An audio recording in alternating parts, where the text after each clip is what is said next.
Bloomberg Audio Studios. Podcasts, radio, news. Sarah Hunt, I am very pleased to say, joins us now. Sarah, can you give us a sense of why Nvidia is driving the market? Why maybe if Nvidia misses, others couldn't necessarily rise up and take over? Well, I think that the good news was that Microsoft came out with good numbers and showed that some of the AI was actually fueling some of their earnings, right? This is the big question. Yes, this is great technology. Can you monetize it? Nvidia is the poster child for that because it's the demand for those chips that's fueling everybody's usage of all of this. If they have any kind of wobble that anyone can say, well, maybe this isn't as fast and as quick as we thought it was going to be, I think that the whole story comes into question. And that whole story was, I think, instrumental in helping equity markets through the fall of last year when rates looked like they were going higher and they were going to stay higher. And then all of a sudden the market had something to hang its hat on, which was AI is coming, productivity is coming. We have something to look forward to because equity markets like a good story and they want to look forward to something. If it looks like that story has any kind of weakness, I think it's going to be a problem. We saw a $200 billion market capitalization rally in one day for Meta. What kind of downside are you potentially bracing for with Nvidia's earnings? Well, I think the thing is that, people keep making parallels to 1999 and 2000 with the dot-com era and everything else. This time you really have earnings to back it up. But if you don't see that earnings growth, or the potential is, this year is going to flatten out a little bit, people are expecting some huge numbers and some huge growth out of these. The question is really going to be if you don't get it. Does the stock drop a lot? I don't know. It's really going to be what am I forward earning? What am I looking forward to? And if that looks like that's going to slow down, I think that everything in this space has got a little bit of room to come down because everything has just moved so quickly and so high. There is quite a frenzy and almost mania to the sort of the daily obsession. I think, as you said, Lisa, people were just waking up and they just check their Nvidia price. And to the point on the Flow Show from Bank of America, I mean, you actively look at markets every day and you deploy. What conversation do you have about concentration risk and breadth? How do you deal with that? Well, I think that when you're constructing portfolios for clients, you want to make sure, it's very difficult when the market is this concentrated, right? Because no one's going to put a portfolio together that looks like the top of the S&P, because those 5 stocks are something like 30% of it. Yeah. That's very unusual. So you talk to people and you explain to them that, yes, you have some participation in your portfolio, but if you get a change in rotation or a change in leadership, or you finally see that market broaden out like everyone is looking for it to do, or you get some sort of slip up like in Nvidia or earnings, you don't want to be 100% technology, because then you're going to feel that downdraft like you felt it in 2022. You want to be making sure that you have enough other things in the portfolio that are looking at different parts of the economy so that, yes, you have to have some tech because you can't be completely unexposed, but you can't be as exposed as the S&P or the Qs are. So where are those other parts in the portfolio then that warrant, is it dividend flow? Is it sort of a poor man? I think I had somebody actually say to me, get a poor man's Nvidia.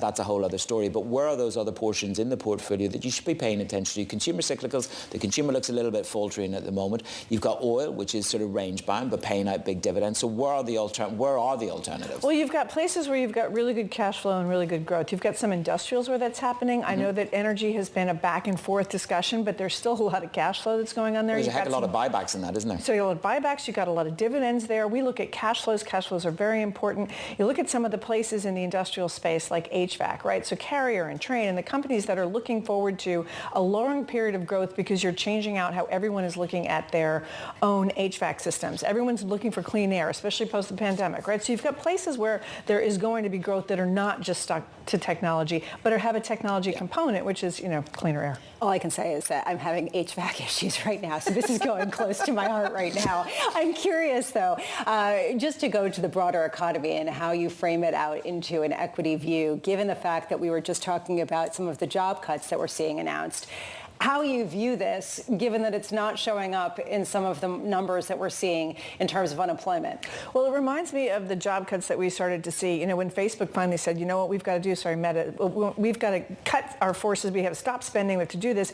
A lot of those job cuts didn't show up because they were in the higher echelons. And the question is that what's going on right now? Or is there some combination of people taking second jobs because the jobs numbers look so strong? It is hard to parse out exactly what's happening, but you can certainly see that there is some stress on the low-end consumer. You're seeing delinquencies come up on credit cards. You're seeing auto loan delinquencies come up. There is stress in the low-end consumer, but right now the higher-end consumer is still consuming, and so therefore you don't see that balance isn't there yet quite. But I think that there's some real stress under the hood of the system, and I think that's where you have some real tension going forward. This is what a viewer wrote in. The fact that if you're on the higher end of a pay scale, you actually cannot qualify for some of these unemployment benefits. So in that sense, is it those that are on the lower end of the socioeconomic scale in the United States that are dealing with inflation but still have their jobs, and those on the higher end potentially can deal with and withstand inflation but are at risk of losing their job?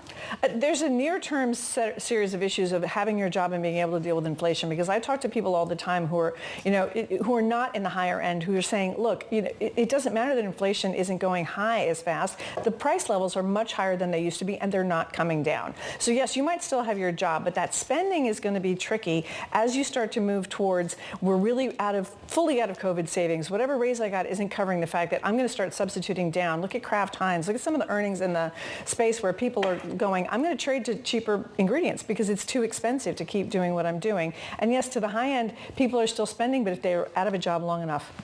Do you buy into the administration's idea that there's greedflation, corporate gouging, and what companies are doing is shrinkflation, and that they should actually be passing it on to the consumer? I think shrinkflation has been going on for years. I mean, when was a pound of coffee 12 ounces? When did that happen? That wasn't in the last 6 months. That happened like 5 years ago. So I think that there's always been that sort of a movement. It's been much more obvious now because ingredients have gotten so much more expensive. Do people take advantage in small ways? Absolutely. But is that the reason? I don't think that's the reason. The reason is that price levels are just not coming down, and they're not coming down all along the food chain. So yes, there are periods of time when people can prosper from that, but it doesn't last. One of the narratives from the CEOs that we've spoken to so far in this quarter has been the ability to raise prices. Hermes, I know that Lisa is immune to the price rises at Hermes. Thanks. Carry on. It's true. But what we are seeing is somebody like Hermes is able to really premium price, but the rest aren't. You're looking at booze companies that are having trouble in terms of volume at the lower end, and Heineken. I caught up with the Moët Hennessy CEO. He said, I can't squeeze prices much higher than here. It's going to be a very different environment in prices. Now, the Fed are going to like to hear that. But in terms of corporate earnings, is that going to be, I don't know what the right word is, whether it's a headwind or a cap. It's a margin squeeze, right? And in the end, a margin squeeze is part of a problem for earnings, which is for a while you had this world where, yes, inflation was going higher, but people could push price. Labor contracts hadn't caught up yet. So you did have a larger margin ability, an ability to get a larger margin. As costs start coming up, as the ability to push price starts coming down, that's going to be the question, because we're all baking in a large earnings growth for 2024. And are we going to get it? And the question is, I don't know. Can technology save us? Because their earnings were so much better. I don't know. I don't think we know yet. And I think that's one of the biggest problems that's going on. Sarah Hunt of Alpine Saxon Woods.